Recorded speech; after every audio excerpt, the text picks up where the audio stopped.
Now this is going to be a follow-up to my last video on net neutrality and how the FCC regulating our freedom for us is no sort of victory for anybody except the ISPs. Now, a lot of the comments I got on that video were suggesting that I had some sort of undue faith in the free market, or that this was somehow necessary to protect consumers.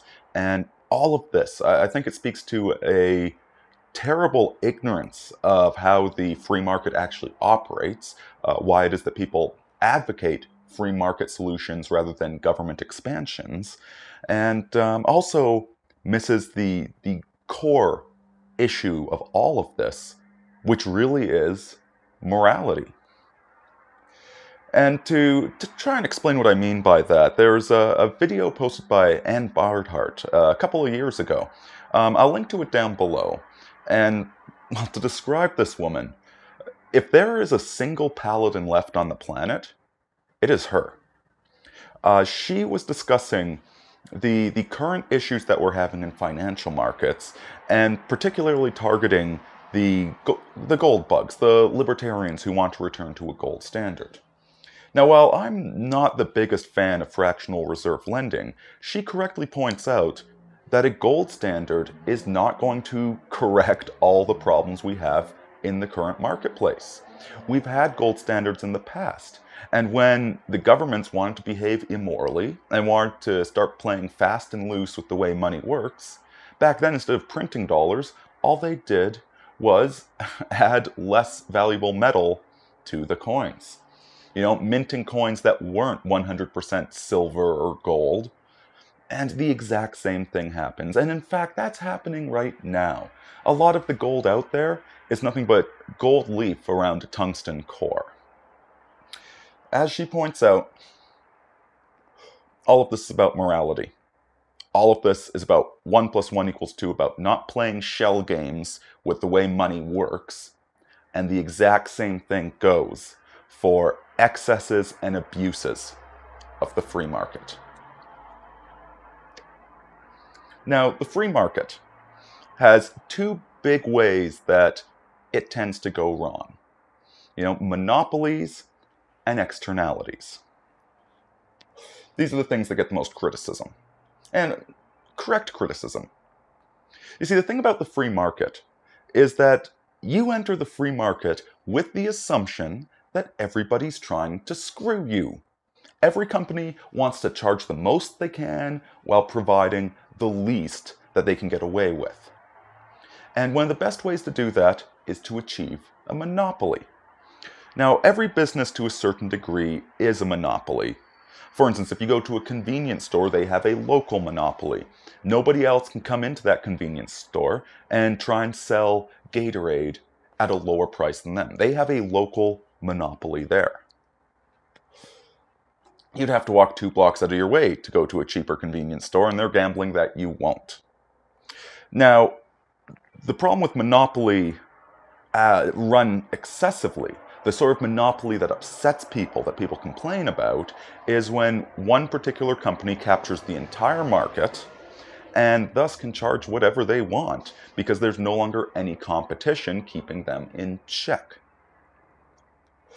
And yes, this is quite problematic, bad for the consumer, and bad for the society as a whole because it decreases any need for innovation, and it just helps a bunch of fat cats get even fatter. The other big problem with the free market is externalities. Externalities are anything, any negatives, specifically negative externalities, anything that isn't accounted for in the balance books. And the typical example given is a company that pollutes a whole lot, but doesn't have to pay for the pollution. You know, they take all of their toxic waste and just dump it in the river. And it's the people downstream that have to deal with it. So the company makes all the profit without paying for the cleanup. You know, both just absolutely terrible things. So what do we do about these?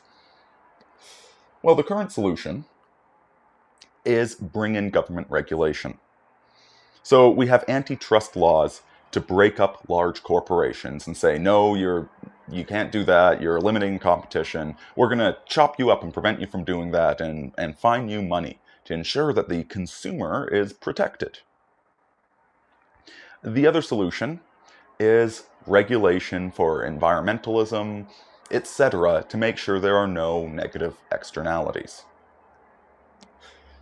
And don't these seem like great things on the surface? You know, anytime some fat cat, some wealthy multi-billionaire gets out of line and starts telling us, the consumer, what we have to buy, we're going to get the government to protect us. You know, and hey, I'm the first one to say it. The free market is full of people that just want your money. They want to charge as much as they can and provide as little as possible. That's just how the free market works. Everybody's out to get you. But what happens when we start asking the government to protect us from these people? Well, the first thing is that the government expands and the government gains power. All of a sudden, these regulatory bodies, the ones enforcing the antitrust laws or the ones enforcing environmental regulations, these expand. They gain power. And when they gain power, the billionaire CEOs notice it. See, the government is really just in the business of power. When you expand the government as much as we have now, we've gone from historically a 3% of GDP state to a 40 to 60% GDP state, based upon which numbers you want to look at. Suddenly there's a lot of power being held by these government ministers. And so these very organizations that were supposed to protect you become the very organizations that the corporations now hire lobbyists to go address. In other words, all you've done is remove the problem by one level. And furthermore, you've put it at a level which is far less accountable than the free market. And so, now that might surprise some of you. Me arguing that the government, which we all vote for, is less accountable than a private company that can do whatever it wants. Well, that's because there's no accountability mechanism with the government, and there is with the private corporation. You see, private corporations ultimately have a bottom line. They need to respond to the market. And if their product is terrible enough, nobody is going to buy it. Private corporations have an incentive to trim the fat. The government, on the other hand, does not have any checks or balances ultimately. The votes are largely determined by demographics, by marketing, and you only have two choices anyway. For instance, if you live anywhere in the Midwest, both sides, both the Democrats and Republicans, are going to support the corn lobby because most of their demographic makes money off of the corn lobby, and outside of those states, nobody cares about that. So we have tons of government money being fueled in to growing corn that nobody wants, and a few farmers are making a profit. You know, and it's completely messing with the price of food all over the world. It can be indirectly pointed to for a lot of the starvation that happens in different countries. It's certainly not good for your average American, and it's not even good for the average farmer. But some people are making a lot of money off of it, and it's not going anywhere. The same thing goes for all these regulatory agencies. You see, a corporation has a bottom line. A corporation can go out of business. You know, if we allowed them to. We don't, you know, now they're all too big to fail. But, you know, in theory, a company can go out of business. They need to trim the fat. A regulatory agency never does anything but get bigger.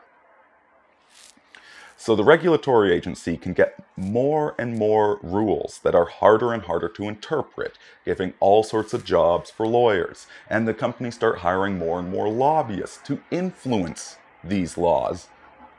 And what do you think happens? This is when you truly start getting monopolies and negative externalities. See, monopolies, historically speaking, monopolies almost never happen. What's far more common is a cartel, where a bunch of people in the same business all agree to set prices. Now, because these are a bunch of greedy businessmen, eventually somebody is tempted to break the cartel and sell at a lower price and outcompete the rest of them. Cartels are inherently unstable because there's no ideology holding them together. It's always tempting to break the cartel, and that's exactly what happens. Yes, you do occasionally have these cartels, and it's not good, but natural human greed breaks them up. The same thing goes for externalities, where people do not like externalities. They do not like coal dust all over their houses, and people complain. And in fact, there is a market for running a decent business, for running a business that is environmentally sound. You just need to sell it in the correct way. Whereas when you have the government regulating things, and you have a whole bunch of people that are unaccountable to anybody, and it's all run by the lobbyists, then guess what? That's where you get monopolies. Whenever you find a monopoly in history, you find a whole bunch of regulatory agencies of the government backing it up. And the same thing goes for the externalities. You lobby the government to make sure that these things aren't externalities, that you can build completely toxic and destructive solar cells without ever having to pay the cleaning costs of your mining operation because you're environmental, even though you are strip mining the third world. Regulatory agencies, the government is nothing but power. See, corporations are power with money, and so they have limits set on them. Ultimately, corporations have to exist in the real world. And as bad as they are, as greedy and selfish as they are, they have to deal with reality. Governments, on the other hand, do not. Governments can spend profligately. They can do whatever they want until, of course, they bankrupt the entire nation and foreign army invades and, executes everybody and enslaves everybody else. Governments are not ultimately accountable. So all you are doing when you regulate an industry, when you demand that the government come in and save you, you are just removing that power to somewhere even harder to access, even harder to hold accountable. You're making it more complex, more direct, harder to understand, and less accountable. And morality. Let's talk about the morality at the beginning of this. All of this has to do with individual morality. Quite frankly, when you beg the government to go defend your morality, you're not being a moral person, you're being a lazy person. You are no longer standing up for what's right and what should be done. You are begging somebody else to do it for you. You're begging somebody else to take care of you. If you don't like the way a corporation is run, if you think they have monopolistic practices, if you just don't like the way they treat their workers, then boycott them and buy an alternative product for more. I don't buy Apple products because I do not like the way that company is run. I do not like the infrastructure that they are creating in their computers or in the whole software environment. I dislike it, which is my opinion. And so I will forego a good quality MP3 player, and they do have the best MP3 players on the planet, because I don't like them on principle. I'm not begging anybody else to do this. If I will tell other people my opinion, I will spread this and hopefully I can get the company to change. If a company upsets me with their practices, I will write them and tell them why. I will tell other people. This is what the media is supposed to do, but of course, we don't want to take responsibility for ourselves. We want somebody else to do it. Daddy government will take care of us because we are too weak and childlike to take care of ourselves. Demanding that the government regulate businesses is no different than demanding that the government pay for your socialism or give you welfare because you can't keep a job or any of this. It is refusing to take responsibility for yourself. And when you refuse that responsibility, you hand the power over to somebody else. You're You want a parent. You want to be a perpetual child. And unlike the parents that we grew up with, the government has no innate love for any of us. These are a bunch of psychopaths purely seeking after power. And so with this net neutrality stuff, all we did was take away power from the evil corporations who ultimately have to make a buck, and giving it to a bunch of bureaucrats that only have their best interests in mind.